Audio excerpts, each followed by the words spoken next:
There are a lot of powers that be now trying to fight back within the county and the state.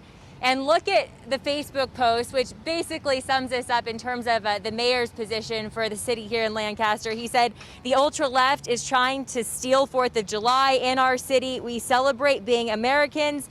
Please come visit me in jail because no one is going to stop the 4th of July in our city. I want to bring in right now Mayor Rex Parris. Thank you for talking to us. First off, you said basically the only way the show isn't happening is if you're in handcuffs. You still stand by that? No, absolutely. We're going forward. There's so many factors involved in this. First of all, the Board of Supervisors didn't pass a law. The governor didn't order a law.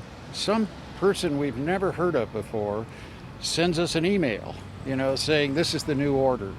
Canceling 4th of July. Barbara, whatever her last name is. Ferrer.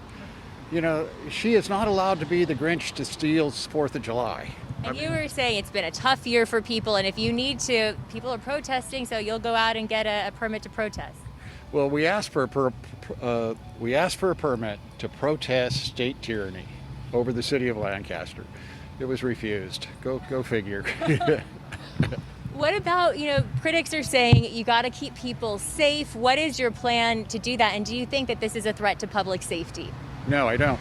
First of all, when you look around here, this city is the safest city in Los Angeles County. If you look at the numbers of hospital admissions and in our death rate, quite frankly, if you exclude the prison, which I can't do anything about, although we did give them 5,000 masks, we are the safest city, and we're the safest city because of these. You come into this city without one, you're going to get a citation. We are draconian about it. The well-being of our citizens is more important to us than anything else. But stupid laws that have nothing to do with your and our safety, no, we're not tolerating it. First of all, fireworks. Let's be clear about that. When fireworks go up, if there's a virus up there, it'll kill them. They're totally safe in regards to the virus.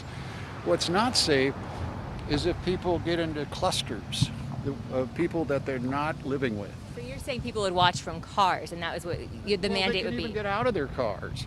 But if they associate with each other, they better have their mask on. We absolutely know. Wear your mask, wash your hands, don't touch your face, and nobody needs to die. And nobody needs to shut down America. That's just the way it is. We have heard reaction from people who live here, largely in support of what you're saying. Let's listen to that right now. I'm for it. I feel like they should just let it happen. It's one show that happens once a year. Why not?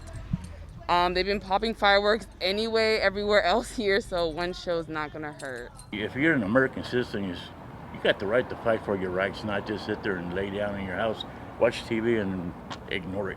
They could sit in their cars and just watch it from their vehicles. And our thanks to the mayor for talking to us. We'll hear more from him coming up at 1. In terms of where exactly this fireworks show would take place, it was supposed to be at the fairground, which is owned by the state. It's kind of like a partnership between the state and the city, so they can't have it there. They actually locked the gates to prevent that from happening. So where will it be? Well, the mayor's going to announce it on Facebook. 30 minutes to an hour before the show, which is at 9 o'clock